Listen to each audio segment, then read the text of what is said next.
precautionary tale, also known as the Three Sillies. So there's this young lady who's getting married, and on her wedding day she gets sent down to the cellar to get some beer for all the wedding guests. And as she's going down the stairs, she sees this axe stuck in the beams over her head, right? So she's like, oh my god, look at that, I could have been killed, that could have fallen out of the ceiling and killed me. And she gets all upset, and then she starts thinking, oh my god, it's my wedding day, I could have a baby. Just imagine if in a few years my child could become an adult and could get married, and I'll send them down to the cellar on their wedding day to get some beer for the wedding guests, and that axe will have worked its way loose and it will fall on my child's head and kill them. Oh my god, this is terrible, this is awful. And she starts crying and crying, sobbing, and she sits down on the steps. She just, is so upset.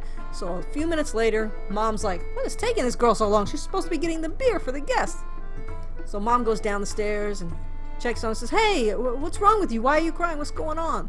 And so the girl tells the mom the story about the axe and the ceiling. The mom looks up, sees the axe, and says, oh my god, you're right. Oh, this is terrible. This is horrible. My grandchild will be killed by an axe falling from the ceiling. This is terrible. We can't allow this to happen. She sits down. Oh, she's crying and sobbing. Now they're both crying and sobbing.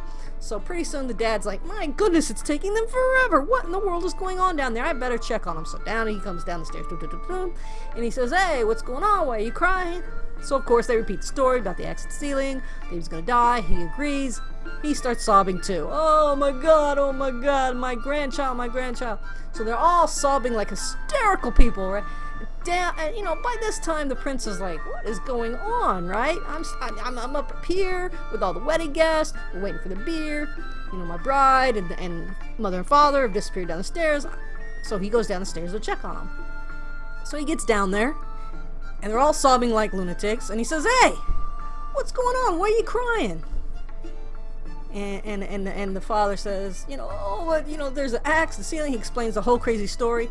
And the princess looks at him like, what are you, nuts? You crazy? What are you talking about? Look, just reach up, take the axe out of the ceiling. Boom, done. Why are you so upset? It didn't happen. It's not gonna happen. It likely would never happen. It's not a big deal. And they're like, oh my god, you are so smart. You're the smartest prince that's ever been born. He's like, look, you people are just silly. I don't know what to make of you. You are so, I cannot marry this girl and have a child with this girl because she's so silly. Our child will likely be silly. I can't be doing that. And the family's, what? No, you have to marry. You can't break off the wedding. This is terrible. So the prince says, look, we did make a deal about getting married. And I want to keep my deal, but she's just so silly. I can't believe there's another silly person in all the world as silly as you people are. But I tell you what I'll do. I'll go on a quest.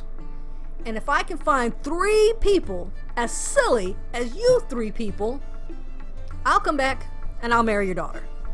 So off he goes on his little quest, boom, boom, boom. As he's traveling along, he comes upon a house.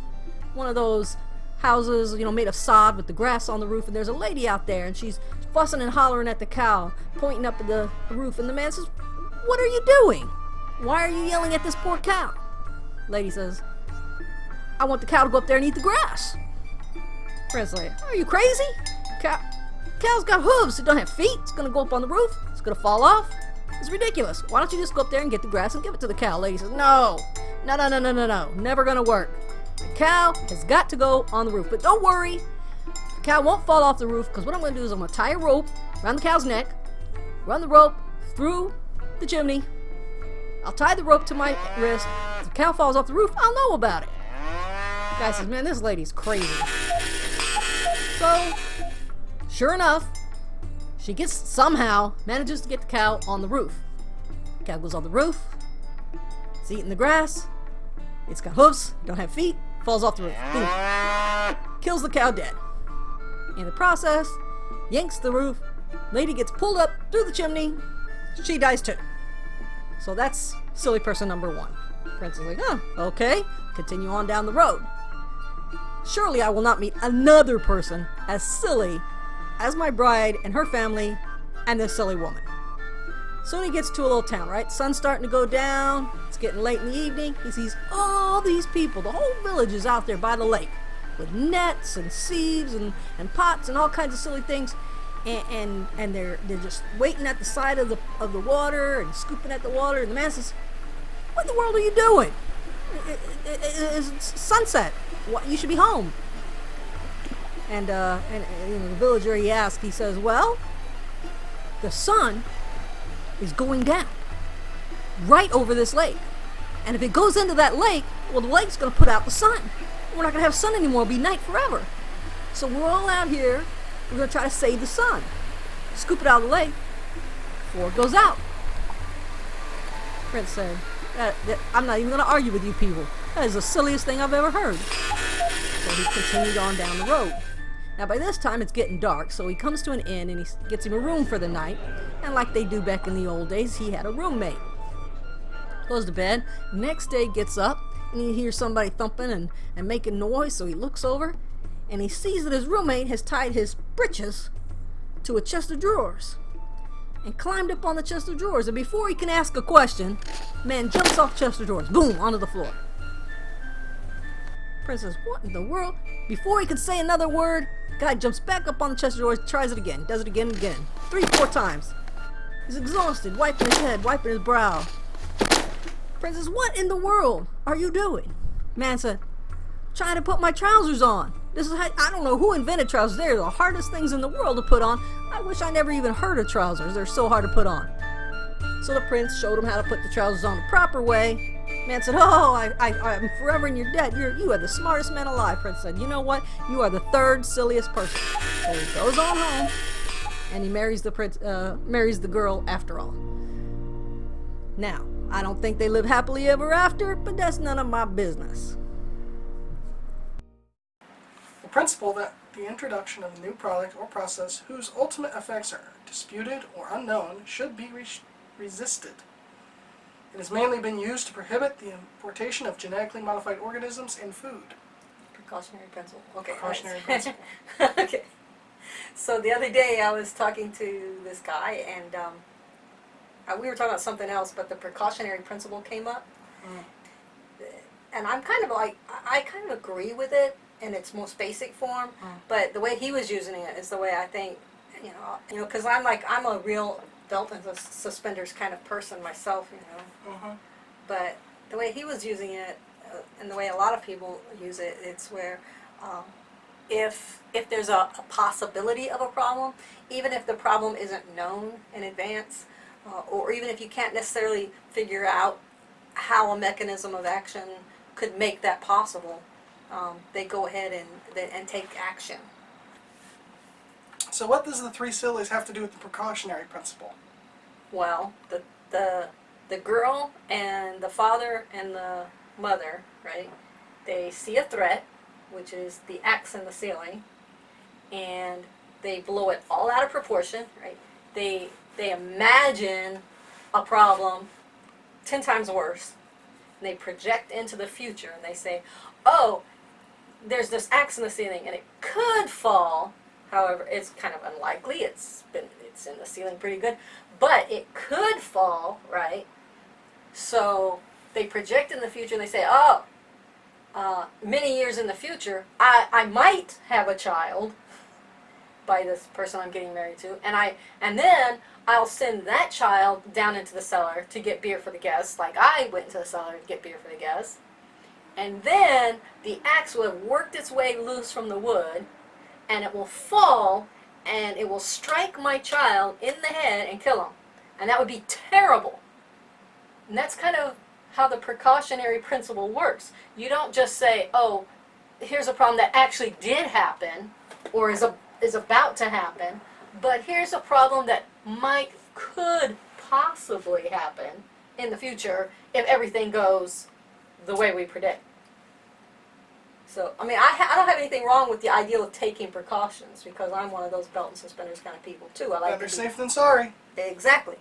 But I think that you should take precautions based on what's actually likely to happen, and reasonable precautions. I mean, it would make sense to do like the prince did and take the axe out of the ceiling. It would make no sense to ban all axes or, you know, never go into the cellar again because it's too dangerous, or, you know, I'm never going to have children because, oh my God, when they turn, you know, 18 or whatever and they go in the basement, they could die. So I just won't have any children. I'm not getting married. That's ridiculous, you know. It's an overreaction, and I think that a lot of people take the precautionary principle to that level where they invent problems that aren't there, and then they take extreme precautions to prevent those actions instead of taking the simplest, shortest, least ridiculous precaution. So if you think about, like, in terms of GMOs, people imagine that there might be a problem with GMOs, even though none has ever been found. And we've been using them for 20 years, and no one has identified a single problem with them. But they could have a problem at some point in the future, right? I don't know what the problem would be, so we just need to ban all GMOs. Well, if we can't ban them, they won't let us ban them, we'll just label everything. Well, what are we going to label if we don't know what the hazard is? I mean, if there's a hazard to peanuts, right? We know peanuts are allergenic to some people, and they could have a reaction and they could die. But those are that's a known hazard, and you're taking a precaution to prevent a specific harm, which makes sense. But if you're going to label GMOs, what's the harm that you're labeling for? Who are you warning? What are you warning them of? It's just kind of so what are you gonna? You just got to put on there, this is a GMO. Well, thanks for that information. I don't know how that helps anything. So, you know, in point of fact, they at least have a specific threat in mind. It's a little bit of a ridiculous threat that they've exaggerated to the point that they've become hysterical about it. But there is a real threat. There's really an axe in the ceiling that could really fall. In the case of the GMO people, if you ask them, well, what harm could possibly come from GMOs? What are you what are you warning people of? They don't have an answer, because they don't know any possible way that GMO. They can't even come up with a method by which those would be harmful. There's not even a mechanism. They can't even say, well, it's probably that, whatever. So I don't know.